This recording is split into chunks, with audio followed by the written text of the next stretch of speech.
Man City discover unlikely hero as dominant win throws down gauntlet to Arsenal, 5 talking points. Fulham 0-2 for Manchester City. Pep Guardiola's side move past Arsenal to the top of the Premier League table with typically controlled and professional victory at Craven Cottage. Manchester City showed no sign of nerves as they brushed aside Fulham to leapfrog Arsenal at the top of the Premier League table and take command of the title race. City came into the weekend with everything in control, thanks to a game in hand, but still had to get the job done ahead of Arsenal's trip to Old Trafford on Sunday. They did so with absolute ease, professionally dispatching Fulham without even a hint of a misstep. Josko Gvardiol gave City the lead when he latched onto Kevin De Bruyne's pass and slotted past Bernd Leno at the near post. City monopolised the ball in the first half and should have been 2-0 up at the break, but Manuel Akanji volleyed over from De Bruyne's back post cross. Bernardo Silva had a shot saved by Leno before Fulham finally threatened the goal in the 57th minute when Rodrigo Muniz flicked Adama Traore's cross towards goal. But it was game over soon after when Phil Foden fired a loose ball into the bottom corner off the inside of the post. Gvardiol then continued his remarkable scoring streak by adding another from Silva's deep cross from a short corner, sparking raucous celebrations from the away end. Julian Alvarez slotted in a late penalty after being chopped down by Issa Diop, who picked up a second yellow in the process. Here are the talking points. Utter dominance. The build-up to the game featured a bizarre, and depending on your allegiances, amusing discussion about Fulham's players flying kites in training. The suggestion, of course, is that the mid-table side were on the beach and coasting towards the end of the season, much to the annoyance of Arsenal supporters. Marco Silva angrily dismissed it in his pre-match press conference and, for the first few minutes, his opinion was borne out as Fulham harried City and won a few 50-50s. That period did not last. City found their rhythm, established their passing game and gradually asserted complete and utter control of the game. As Peter Crouch said at halftime on TNT Sports, City just suffocate teams, Fulham just can't get out.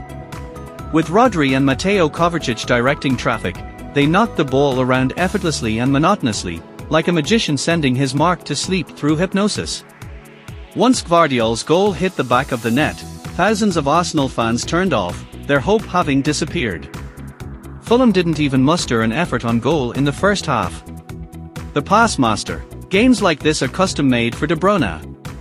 The Belgian has missed the majority of this season through injury and yet still has 9 assists in his 16 league matches. His positional intelligence, connection with his teammates and ability to see a pass is simply unmatched.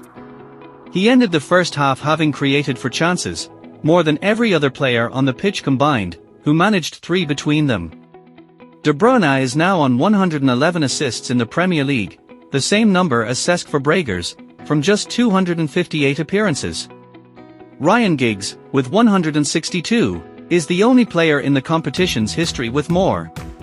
The fact that City are on course to win yet another Premier League title in a campaign in which they have struggled to keep clean sheets and missed their most influential player shows just how ludicrously strong they are. Foden's on fire. 25 goals this season. 12 in his last 12 Premier League matches.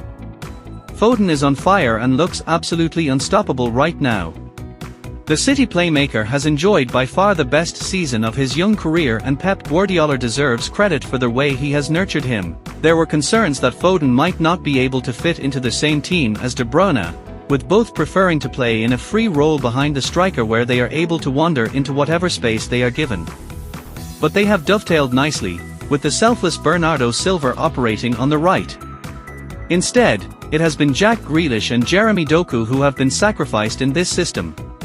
With Euro 2024 around the corner, England fans are now thinking about how Foden will be utilised by Gareth Southgate.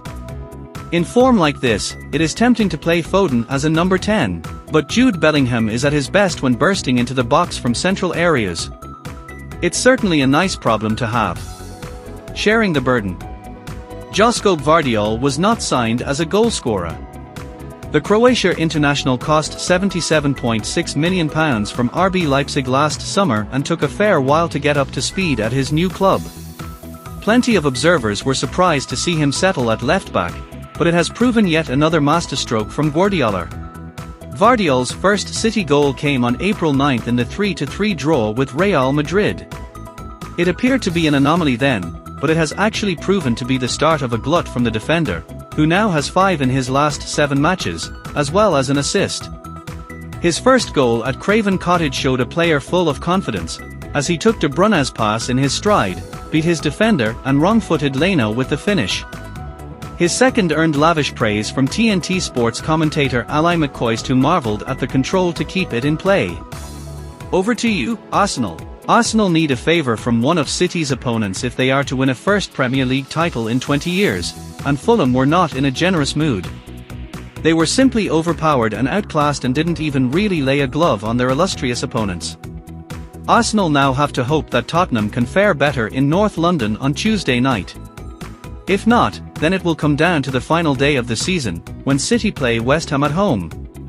In truth, it is not looking likely. City are romping home to a 6th title in 7 seasons, and there is nothing to suggest they are going to fall at the penultimate or final hurdle. Arsenal now have to take care of their business at Old Trafford on Sunday afternoon. Having lost on their last 2 trips there, it might not be straightforward. Thanks for watching this video. If you like this, don't forget like and subscribe this channel. Goodbye.